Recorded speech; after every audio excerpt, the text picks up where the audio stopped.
প্রত্যান। এদিকে গাজায় ফিলিস্তিনিদের উপর দখলদার ইসরায়েলি বাহিনীর বর্বরতার নিন্দায় বাংলাদেশও যে পিছিয়ে নেই সেই নজির সৃষ্টি করেছে ঢাকায় অনুষ্ঠিত কর্মসূচি মার্চ ফর গাজা। সমাজের সর্বস্তরের নানা শ্রেণী পেশার মানুষের স্বতঃস্ফূর্ত অংশগ্রহণের কর্মসূচিটি গুরুত্বের সাথে প্রকাশ করেছে বিদেশি গণমাধ্যমগুলো। নেতিবাচকভাবে তুলে ধরেছে জায়নবাদী মুখপাত্র টাইমস অব ইসরায়েল পত্রিকা। বিস্তারিত মীর ফজদের আপডেট ডেস্ক রিপোর্টে। নারায়ে তাকবীর, দিন ইসলাম, দিন ইসলাম, ফিলিস্তিন, ফিলিস্তিন। ফিলিস্তিনের গাজা উপত্যকায় চলমান ইসরায়েলি আগ্রাসনের প্রতিবাদে বিশ্বজুড়ে যখন বিক্ষোভ প্রতিবাদের ঢেউ উঠেছে, তখন পিছিয়ে নেই বাংলাদেশও। ঢাকার রাজপথে লাখো জনতার ঢল থেকে ইসরায়েলি বর্বরতার বিরুদ্ধে দেওয়া হলো কঠোর বার্তা।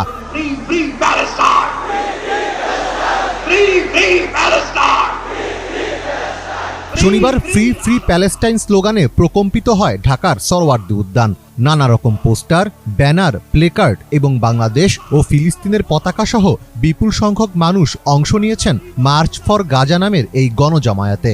ঢাকার এই মার্চ ফর গাজা কর্মসূচি নিয়ে দেশীয় গণমাধ্যমের পাশাপাশি সংবাদ প্রকাশ করেছে প্রভাবশালী মার্কিন সংবাদ সংস্থা Associated Press, Washington Post, the Independent ও আরব নিউজের মতো বেশ কিছু বিদেশি সংবাদ মাধ্যমও। তবে সবার নজর কেড়েছে জায়নবাদীদের মুখপাত্র হিসেবে পরিচিত টাইমস অফ ইসরায়েল পত্রিকায় ছাপা মার্চ ফর গাজার সংবাদ। সেখানে নেতানিয়াহুর ছবিতে জুতা পেটানোর বিষয়টি মূল শিরোনামে উল্লেখ করা হয়েছে।